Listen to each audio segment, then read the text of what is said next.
कुछ मुस्लिम लड़के झारखंड की राजधानी रांची के एक स्कूल में हथियार लहराते हुए पहुंचता है और क्लास 9 की एक छात्रा को धमकाते हुए सभी के सामने कहता है, दोस्ती कर लो नहीं तो इस स्कूल से ही उठा लेंगे। उस लड़की को बचाने जब कुछ छात्र आते हैं तो मुस्लिम लड़के स्कूल के अंदर ही उनकी पिटाई शुरू कर देते हैं।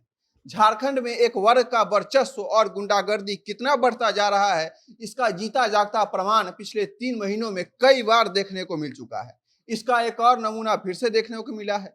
कैसे झारखंड में सोरेन सरकार एक वर्ग के सभी गुनाहों पर पर्दा डालना चाहती है। झारखंड के स्कूल का पूरा मामला क्या है, पुलिस ने इस मामले में अभी तक क्या कार्रवाई की है, खुलेआम धमकी मिलने के बाद क्लास 9 की ये लड़की कितना डर गई है, उनके परिवार को कैसे एक और अंकिता वाला घटना होने का डर सता रहा है और इस मामले में अब तक कितने लोगों को पुलिस ने नामजद किया है, सब आपको बताएंगे। नमस्कार, मेरा नाम परितोष शाही है और आप जनता जंक्शन देख रहे हैं। देश की राजधानी हो या राज्य की राजधानी, इस जगह को आम जनता के लिए, लड़कियों के लिए सबसे सुरक्षित माना जाता है क्योंकि राजधानी का प्रशासन सबसे चुस्त दुरुस्त होता है। लेकिन झारखंड की राजधानी रांची में जिस तरह से कुछ मुस्लिम युवक एक हिंदू लड़की को हाथ में हथियार लेकर उसके स्कूल में पहुंचकर खुलेआम सैकड़ों बच्चों और शिक्षकों के सामने दोस्ती न करने पर स्कूल से उठा लेने की धमकी दे रहे हैं, उसे देखकर ऐसा लग रहा है कि यहाँ की राजधानी में प्रशासन राज नहीं बल्कि तालिबानी राज चल रहा है। पूरा मामला रांची के ओरमांझी में स्थित एक उच्च विद्यालय का है, जहां कुछ दबंग कट्टरपंथी मुस्लिम लड़के हिंदू लड़कियों को जबरदस्ती दोस्ती करने को कहते हैं और जब यह लड़की मना करती है तो इन्हें गुस्सा आ जाता है और मना करने पर जान से मारने की धमकी देते हैं। साथ ही उनके परिवार वालों को अंजाम भुगतने को तैयार रहने के लिए भी कहते हैं। इसी तरह से एक और घटना इस स्कूल के एक हिंदू लड़की के साथ हुआ है जो क्लास 9 में पढ़ती है। पिछले एक हफ्ते से कुछ मुस्लिम युवक गुट बनाकर इस लड़की पर जबरदस्ती दोस्ती करने का प्रेशर बना रहे थे, लेकिन डरी सहमी यह लड़की चुपचाप सर नीचे किए हुए रास्ते से आती जाती थी। बाद में जब इस लड़की ने अपने घर वालों को इस बारे में बताया तो घर वाले उसकी सुरक्षा के लिए उसे खुद अपने साथ स्कूल छोड़ने और वहां से लाने जाते थे। घर वालों को देखकर धमकाने वाले लड़के उस रास्ते में तो उसे कुछ नहीं बोल पाते थे, तो प्लान बनाकर हाथों में हथियार लहराते हुए अपना खौफ बनाने के लिए सीधा स्कूल में पहुंच गए और उस लड़की को सभी के सामने ही धमकाते हुए कहा कि हमसे दोस्ती कर लो नहीं तो यहीं से उठा कर ले जाएंगे। जब स्कूल के लड़कों ने इसका विरोध किया तो इस मुस्लिम युवक का मन इतना बढ़ा हुआ था कि विरोध कर रहे छात्रों को स्कूल में ही पीटने लगे। स्कूली छात्रों को पीटने के बाद फिर से धमकी देते हुए इन मुस्लिम युवकों ने धमकाने के अंदाज में उस लड़की को कहा, अगर बात नहीं समझोगी तो तुम क्या, तुम्हारे परिवार वाले भी अंजाम भुगतेंगे।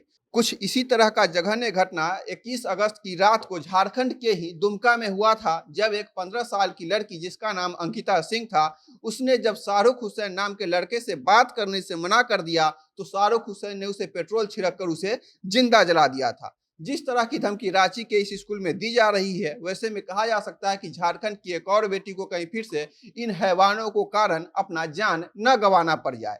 इस घटना के बाद शनिवार को स्कूल के कैंपस में बैठक हुई। बैठक में स्थानीय जनप्रतिनिधि, समाज सेवी, पदाधिकारी और स्कूल के सभी शिक्षक शामिल हुए। इसमें छात्राओं से इस तरह की हो रही घटनाओं के बारे में विस्तृत जानकारी ली गई। उसके बाद मामले की पूरी जानकारी ओरमांझी थाने को सौंपी गई। घटना के बाद स्थानीय लोगों में काफी आक्रोश है क्योंकि बार बार एक समुदाय की ओर से हिंदू लड़कियों को यहाँ टारगेट किया जाता है और प्रशासन से शिकायत किया जाता है तो प्रशासन पूरे चुप्पी साधे रहती है। बाद में जब यह मामला आगे बढ़ा और झारखंड के पूर्व मुख्यमंत्री बाबूलाल मरांडी ने इस खबर पर गुस्सा जाहिर करते हुए ट्वीट किया, जब शासन अकर्मण्य हो तो ऐसे ही अपराधी सर उठाकर तांडव करते हैं। रांची के एक स्कूल में मुस्लिम युवकों द्वारा हथियार लहराना और 9वीं कक्षा की छात्राओं पर दोस्ती करने के लिए दबाव और इंकार करने पर उठा लेने की धमकी देने की खबर हैरान करने वाली है। राज्य में तुष्टीकरण और राजनीतिक संरक्षण ऐसे अपराधियों का मनोबल बढ़ा रहा है। दुमका से लेकर गढ़वा तक की घटना राज्य में ध्वस्त हो रही कानून व्यवस्था की पोल खोलती है और अब राज्य की राजधानी से ऐसी खबर आ रही है। मुख्यमंत्री हेमंत सोरेन को टैग करते हुए बाबूलाल मरांडी ने लिखा, मुख्यमंत्री जी, कम से कम ऐसे तत्वों से तो बेटियों को सुरक्षित करने के लिए कोई कदम उठाइए। बाद में आनन फानन में घटना के संबंध में ग्रामीण एसपी नौशाद आलम ने बताया कि एसएसपी को सूचना मिली थी, एफआईआर दर्ज की गई है, जांच होनी भी शुरू हो गई है। इस तरह की हरकत करने वालों के खिलाफ सख्त से सख्त कार्रवाई की जाएगी। उन्होंने बताया कि 5 मेंबर की एसआईटी गठित की गई है, इसका नेतृत्व डीएसपी खुद कर रहे हैं। शिक्षा के मंदिर में जिस तरह की घटना सामने आ रही है, यह बेहद दुर्भाग्यपूर्ण है। सरकार को इन असामाजिक तत्वों को अविलंब गिरफ्तार करना चाहिए। इन मुस्लिम युवकों को कठोर से कठोर सजा देनी चाहिए ताकि प्रदेश की जनता में और यहाँ की लड़कियों में, प्रशासन में विश्वास बना रहे। अगर प्रशासन इस मामले में कोई ठोस कदम नहीं उठाती है तो वह दिन दूर नहीं जब हमें फिर से किसी अंकिता जैसी लड़की के मारे जाने की खबर मिले और हम ऐसे ही असहाय की भांति प्रशासन से झूठी दिलासा लेते रहे। बाकी आप झारखंड में हो रहे इस तरह के अपराध के बारे में क्या सोचते हैं, हमें कमेंट बॉक्स में बताइएगा। बाकी खबरों के लिए बने रहिए हमारे साथ, देखते रहिए जनता जंक्शन। कैमरे के पीछे हमारे सहयोगी हैं विशाल। बहुत बहुत धन्यवाद।